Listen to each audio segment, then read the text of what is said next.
नमस्कार दोस्तों, आज हमारे भारत में 28 राज्य और 8 केंद्र शासित प्रदेश हैं। तो क्या ये शुरू से ही ऐसे थे? जी नहीं। शुरू से हमारे भारत देश में यानी जो भारत राज्यों का संघ है उसमें 28 राज्य और 8 केंद्र शासित प्रदेश नहीं थे। इन 28 राज्य और 8 केंद्र शासित प्रदेश को बनाने में भारत के नेताओं को काफ़ी प्रॉब्लम फेस करना पड़ा है।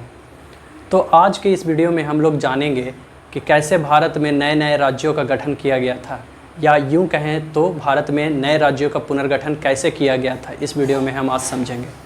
चलिए आइए देखते हैं। भारतीय राज्यों का पुनर्गठन। भारतीय राज्यों का पुनर्गठन, रीऑर्गेनाइजेशन ऑफ इंडियन स्टेट्स। हम लोग जानना चाहें कि भारतीय राज्यों का पुनर्गठन कैसे हुआ था, यानी महाराष्ट्र, आंध्र प्रदेश या फिर तेलंगाना, ये सारे राज्य जो हैं कैसे गठित किए गए थे, तो उसके लिए हमें समय में थोड़ा पीछे चलना पड़ेगा। हम चलते हैं साल 1947, जिस समय इंडियन इंडिपेंडेंस एक्ट 1947 पारित किया गया था। इंडियन इंडिपेंडेंस एक्ट, भारतीय स्वतंत्रता अधिनियम 1947 पारित हुआ था। उस समय इंडिया और पाकिस्तान, मतलब भारत में से पाकिस्तान को अलग करके एक नया देश बना दिया गया था, जिसके चलते भारत और पाकिस्तान दो नए देश बने थे। उस समय भारत में 565 यानी लगभग 565 देसी रियासत, यानी कह सकते हैं तो ऐसे प्रोविंसेस जिस पे राजा या फिर रानियों का शासन हुआ करता था, राजा रजवाड़ों का क्षेत्र, 565 देसी रियासत उस टाइम मौजूद थे भारत में। और इंडियन इंडिपेंडेंस एक्ट 1947 में ये प्रावधान किया गया था कि जो 565 देसी रियासत है वो भारत और पाकिस्तान बन जाने के बाद या तो भारत में विलय हो जाए, यानी भारत में मिल जाए, या फिर पाकिस्तान में मिल जाए, या अपने स्वतंत्र राज्य के रूप में अपने राज्य को स्थापित कर लें और एक स्वतंत्र देश के रूप में क्या करें, अपने राज्य को स्थापित करके वहाँ पे शासन करें। ये प्रावधान किया गया था इंडियन इंडिपेंडेंस एक्ट में। ऐसे बहुत सारे प्रावधान थे, लेकिन ये 3 मुख्य प्रावधान था कि भारत में रह सकते हैं या पाकिस्तान में जा सकते हैं, या फिर क्या कर सकते हैं, स्वतंत्र राज्य अपने खुद स्थापित कर सकते हैं। अगर इस तरह से 565 देसी रियासत इस अधिनियम को पूरी तरह से मान लेता तो क्या होता, आप लोग को पता है? होता ये कि 565 देसी रियासत में से कई सारे देसी रियासत जो थे पाकिस्तान चले जाते या फिर अपना स्वयं का स्वतंत्र राज्य स्थापित कर लेते हैं, जिसके चलते भारत संघ यानी भारत जो राज्यों का संघ है उसका भारत का निर्माण ही नहीं हो पाता। तो इस प्रॉब्लम को फेस करने के लिए और इस प्रॉब्लम का सॉल्यूशन निकालने के लिए भारत में एक बहुत ही दूरदर्शी और एक बहुत ही बुद्धिजीवी नेता यानी लीडर मौजूद थे, जिनका नाम था सरदार वल्लभ भाई पटेल। सरदार वल्लभ भाई पटेल इतने प्रभावशाली थे उस टाइम कि जितने भी देशी रियासत के राजा थे या महाराजा थे, वो लोग सरदार वल्लभ भाई पटेल की काफ़ी इज्जत करते थे, मान सम्मान करते थे। और सरदार वल्लभ भाई पटेल के कहने पर यानी आग्रह करने पर लगभग सभी देशी रियासत जो थे, सारी देशी रियासत क्या किए, भारत संघ में क्या हो गए, विलय कर लिए। भारत संघ में अपना अपना क्षेत्र विलय कर दिए। लेकिन हमेशा कोई भी चीज़ पूरी रूप से कंप्लीट नहीं होता, कहीं ना कहीं प्रॉब्लम आता ही आता है। इस टाइम भी आया था, जब देशी रियासत भारत संघ में विलय हो रहे थे, उस टाइम भी प्रॉब्लम फेस करना पड़ा था। प्रॉब्लम कहाँ पे फेस करना पड़ा था? तीन ऐसे मतलब देशी रियासत थे, जैसे में जम्मू कश्मीर, हैदराबाद, जूनागढ़ गुजरात वाला क्षेत्र।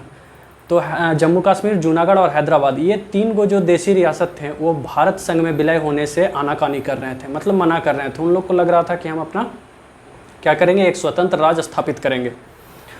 लेकिन भारत को बनाने के लिए इन तीनों देशी रियासतों का भारत में विलय होना बहुत ही महत्वपूर्ण था, यानी बहुत ही इम्पोर्टेंट था।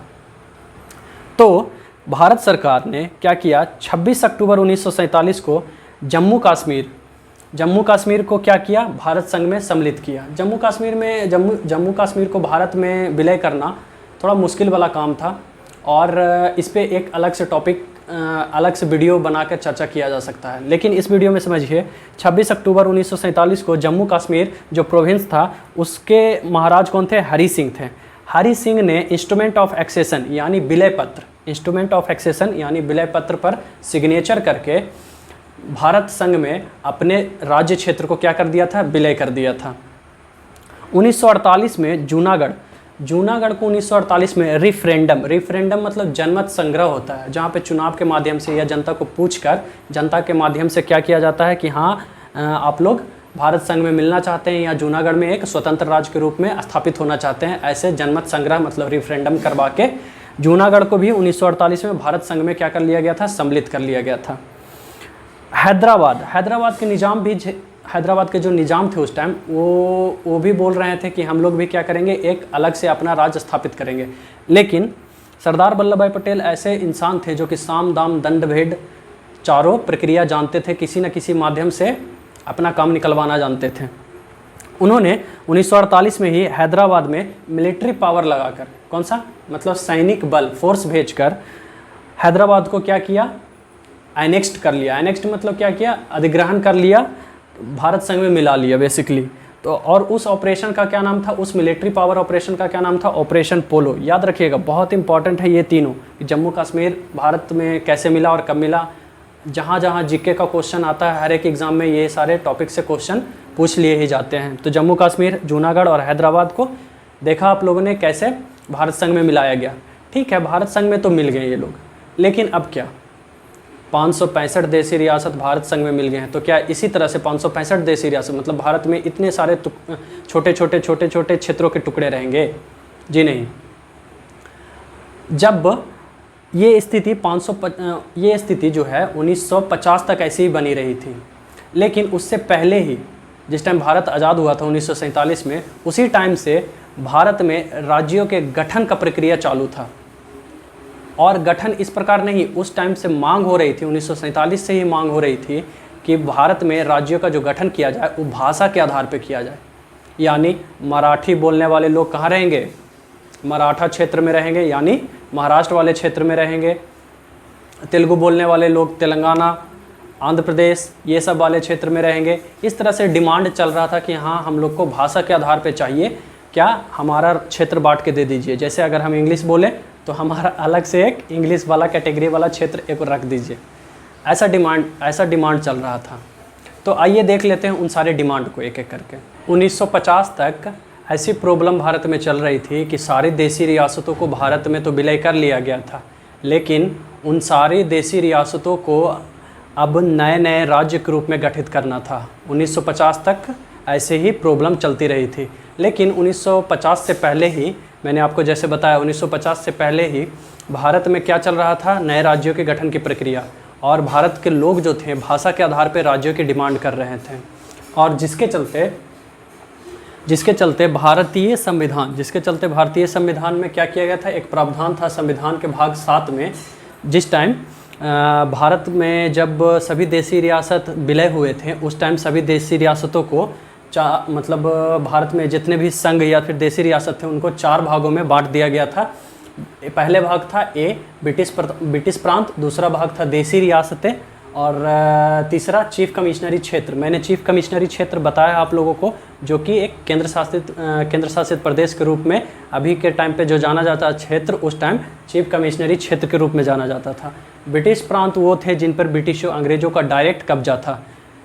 देशी रियासतों पे भी कब्जा था, लेकिन वहाँ पे राजा राजवाड़े शासन करते थे।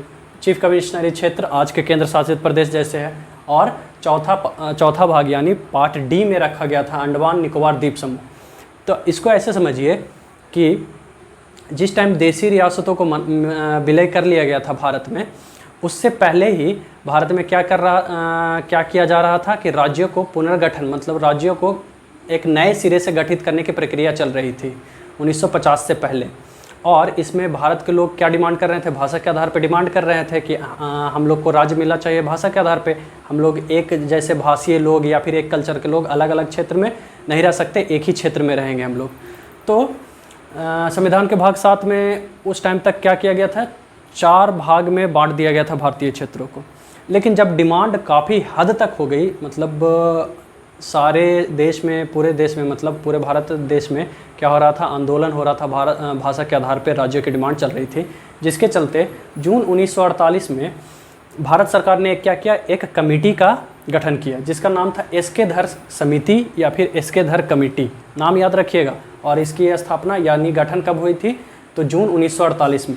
एसके धर जो थे, एसके धर एक व्यक्ति का नाम है और ये इस कमेटी के अध्यक्ष थे और ये इलाहाबाद उच्च न्यायालय के रिटायर्ड जज थे। याद रखिएगा, अवकाश ग्रहण किए हुए कौन थे, जज थे, रिटायर्ड जज थे।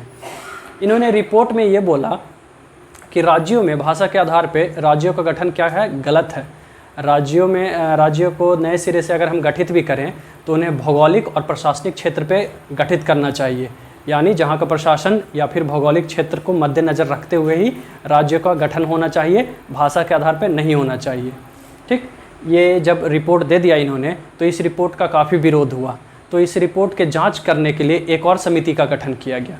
उस समिति का नाम था, जो कि दिसंबर 1948 में वो समिति गठित किया गया था, उस समिति का नाम था JVP समिति। नाम याद रखिएगा, JVP समिति दिसंबर 1948 में गठित हुआ था। और इस समिति के जो मेंबर्स थे, यानी JVP, J से जवाहरलाल नेहरू, V से सरदार वल्लभ भाई पटेल,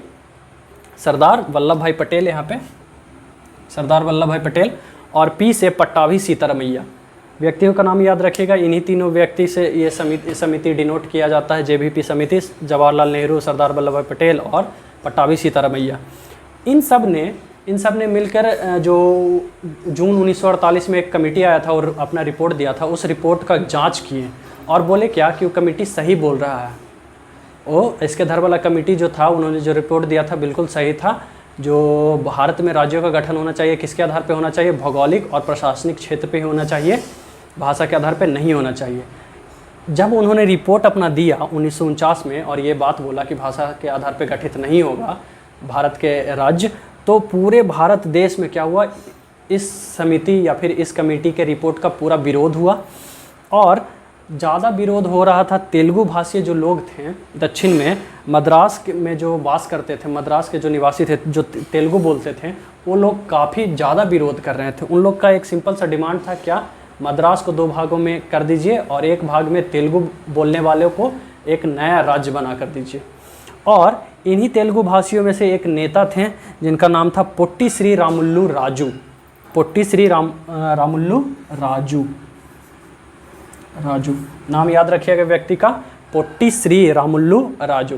ये जो नेता थे तेलुगु भाषियों का, इन्होंने क्या किया, इन्होंने आमरण, जिसको बोला जाता है भूख हड़ताल वाला अनशन, उन्होंने भूख हड़ताल के अनशन पर बैठे हैं। और ये 56 दिन, कहीं कहीं पे 58 डेज मतलब 58 दिन लिखा हुआ आता है, तो ये भी याद रखिएगा। 56 दिन के भूख हड़ताल करने के बाद इनकी क्या होगी, मृत्यु होगी। पोट्टी श्री रामुल्लु राजू का क्या हो गया, 56 दिन के भूख हड़ताल करने पे इनकी मृत्यु होगी। अब जब मृत्यु हो गई इनकी, तब पूरे तेलुगु भाषी के लोगों में आक्रोश जग गया, एकदम पूरा विरोध होना स्टार्ट हो गया और ये विरोध पूरे देश में फैलने लगा, एकदम बहुत ही व्यापक रूप से ये विरोध फैलने लगा। सरकार को भारत के जनता को क्या करना था, संभालना था, सांत्वना देना था, शांति पहुंचानी थी। सरकार ने आनन फानन में एक कदम उठाया और 1953 में भारत में भाषा के आधार पर गठित होने वाला प्रथम राज्य का गठन किया, जो कि आंध्र प्रदेश था। आइए देखते हैं। 1 अक्टूबर 1953 में भाषा के आधार पर गठित होने वाला प्रथम राज्य आंध्र प्रदेश बना था। 1 अक्टूबर 1953 में आंध्र प्रदेश जो बना, भाषा के आधार पर गठित होने वाला प्रथम राज्य। तेलुगु भाषियों जो पोट्टी रामुल्लु जो राजू थे, उन्होंने क्या कर लिया था, उनकी मृत्यु हो गई थी, जिसके चलते पूरा तेलुगु भाषीय क्षेत्र जो था और पूरे भारत में क्या होता, विद्रोह हुआ था, जिसके चलते सरकार ने आनन फानन में क्या किया, आंध्र प्रदेश नामक एक नए राज्य का गठन कर दिया, जो कि भाषा के आधार पर बनने वाला प्रथम राज्य था। उस टाइम आंध्र प्रदेश की राजधानी करनूल थी। उस टाइम आंध्र प्रदेश की राजधानी कहाँ थी, करनूल था। जब आंध्र प्रदेश राज्य बना दिया गया तो पूरे भारत में जो लोग थे वो क्या करने लगे, वो बोलने लगे कि अब हमें भी चाहिए क्या, अपने भाषा के आधार पे एक नया क्षेत्र, क्योंकि आपने तो क्या, पहले सिर्फ विरोध हो रहा था, अब विरोध जायज़ भी हो गया था, क्योंकि एक क्षेत्र तो आपने भाषा के डिमांड के आधार पे तो बना दिया, तो अब बाकी सारे लोगों को क्यों नहीं दे सकते। तो सरकार बड़ी दुविधा में आ गई और उसके चलते साल 1953 में एक नया आयोग बनाया, जिसे राज्य पुनर्गठन आयोग बोला गया। और इस आयोग के 3 जो सदस्य थे वो इस प्रकार थे, फजल अली, हृदयनाथ कुंजरू और केम पनीकर। और ये जो राज्य पुनर्गठन आयोग जो बना था वो फजल अली की अध्यक्षता में बना था, और इसे फजल अली आयोग भी बोला जाता है। एग्ज़ाम में क्वेश्चन आता है फजल अली आयोग किस वर्ष गठित हुआ था, तो साल 1953 में गठित हुआ था। या फिर राज्य पुनर्गठन आयोग किस वर्ष गठित हुआ था, तो साल 1953 में गठित हुआ था। इतना क्लियर है। अब देखिए, इस आयोग ने रिपोर्ट दिया साल 1955 में, रिपोर्ट दिया और बोला क्या कि हाँ चलिए ठीक है, अब हम लोग क्या करते हैं, मान लेते हैं कि भाषा के आधार पर राज्यों का गठन कर देना चाहिए। अब इस आयोग ने ये दावा कर दिया, ये रिपोर्ट दे दिया कि भाषा के आधार पर गठित कर देना चाहिए, लेकिन जो बाकी सारे आयोग थे वो लोग भाषा के आधार पर राज्यों का गठन करना क्यों नहीं चाहते थे, सवाल उठता है।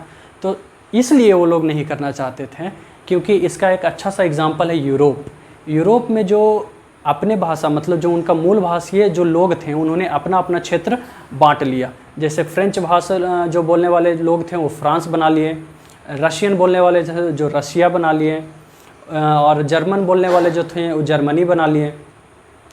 तो भारतीय नेताओं को भी ये डर था कि कहीं अगर भाषा के आधार पर गठित कर दिया जाए राज्य को तो वो अपने भारत संघ से अलग ना हो जाए। इसी डर के चलते वो भाषा के आधार पर गठित नहीं करना चाहते थे। लेकिन अब क्या हो गया, अब बहुत ज़्यादा आक्रोश हो गया, बहुत ज़्यादा विरोध होने लगा था, जिसके चलते सरकार को मजबूरी बस ऐसा करना पड़ा। ठीक है, रिपोर्ट तो दे दिया 1955 में, और रिपोर्ट दिया तो अगले ही वर्ष क्या हुआ, संविधान में एक संशोधन किया गया, यानी अमेंडमेंट किया गया, जिसे 7वां संविधान संशोधन 1956 बोला जाता है। ठीक है, 7वां संविधान संशोधन 1956 हुआ, और जिसके चलते संविधान का जो भाग 7 था, आप लोगों को मैंने पहले ही बताया था कि जब देसी रियासतों का विलय हो गया था भारत में, उस टाइम संविधान के भाग 7 में क्या किया गया था, 4 को श्रेणी बनाया गया था क्षेत्रों का, भारतीय संघ क्षेत्रों का, जिसको में कौन कौन से थे, ब्रिटिश प्रांत थे, चीफ कमिश्नरी क्षेत्र थे, देसी रियासत थे, और अंडमान निकोबार द्वीप समूह था। तो क्या किया गया, जुलाई 1956 में राज्य जब ये 1955 में रिपोर्ट दे दिया तो संविधान में 7वां संशोधन 1956 किया गया, और उसके करने के साथ ही संविधान का जो भाग 7 था उसको ख़त्म कर दिया गया। अभी आप लोग अगर संविधान के 22 भाग उठाकर देखेंगे ना, तो उसमें 7वां जो भाग है, 7वें नंबर पे जो संविधान का जो पार्ट है वो निरसित यानी ख़त्म किया हुआ लिखा हुआ आता है। ठीक है, तो संविधान का भाग 7 अभी अवेलेबल नहीं है, याद रखिएगा, 7वां संविधान संशोधन 1956 के तहत। और इसी संविधान संशोधन के तहत जुलाई 1956 में राज्य पुनर्गठन अधिनियम पारित किया गया था। स्टेट रिकंस्ट्रक्टिंग एक्ट 1956 या 1956 पारित किया गया, और इसी के तहत राज्य पुनर्गठन अधिनियम 1956 के तहत ही राज्यों का क्या किया गया, भाषा के आधार पर गठन करना शुरू किया गया।